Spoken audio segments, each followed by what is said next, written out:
Voile sur le monde. Voile sur le monde. Ce matin, c'est avec Raoul Steve Gounouko. Bonjour. Bonjour, Epiphane Chabi. Voilà, c'est une actualité qui fait le tour du monde depuis quelques heures. On parle donc de la mort d'Evgeny Prigojine, le patron de Wagner. Oui, le patron de Wagner s'est trouvé à bord d'un avion privé en compagnie de son adjoint et de 8 autres personnes.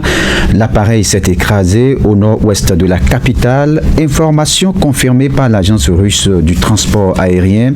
Ce crash intervient 2 mois après une rébellion de la société militaire privée.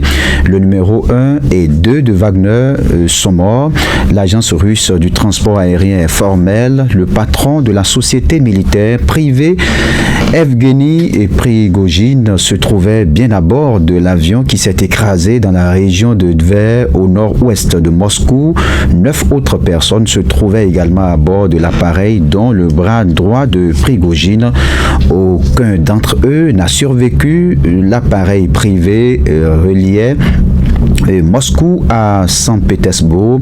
Une enquête est ouverte pour établir les causes de l'accident. Mais en attendant, beaucoup y voient à travers cette mort du patron de Wagner l'implication du dirigeant russe Vladimir Poutine. C'est cela, même si le Kremlin n'a pas encore officiellement commenté la mort d'Evgeny Prigojine. Difficile de ne pas voir l'ombre de Vladimir Poutine quand on sait qu'il y a 2 mois, une mutinerie avait été lancée par les mercenaires de Wagner contre l'état-major russe.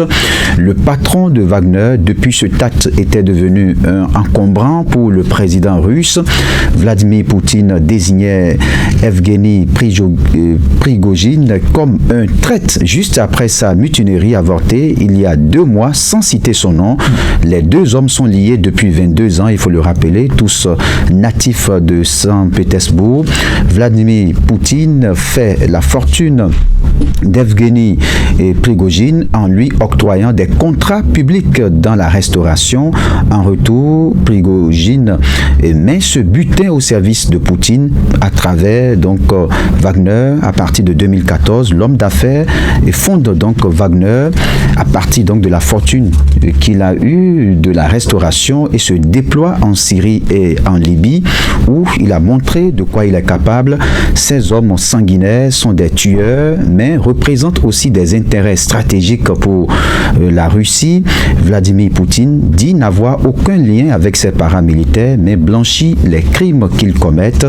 En envahissant l'Ukraine, Vladimir Poutine sait qu'il peut s'appuyer sur cette milice de plusieurs dizaines de milliers d'hommes, mais son allié de l'ombre gagne en puissance et ose même s'attaquer directement à l'état-major russe, et ce qui a fait que leurs relations ne sont plus au beau fixe.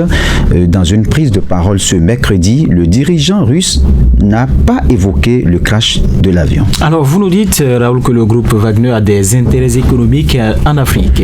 Oui, Wagner s'est surtout illustré, il faut le rappeler, dans le commerce de ressources naturelles. Le groupe exploite l'or en Afrique et opère dans le commerce des diamants ou encore du bois, selon un rapport sur la zone grise de l'initiative contre le crime organisé transnational. Mais il n'y a pas que dans les pays où Wagner intervient sur le plan militaire que l'entreprise des mercenaires a des intérêts économiques.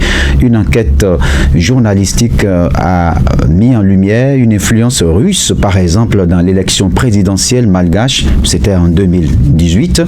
Et selon ce rapport sur la zone grise, des stratèges russes auraient été financés par Prigojine.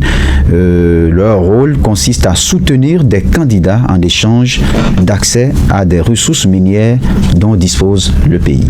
Voilà, mesdames et messieurs, c'était donc la rubrique Voile sur le monde. On reviendra sur cette actualité dans la grande édition de 13h. Cette actualité qui fait d'ailleurs le tour du monde. En ancienne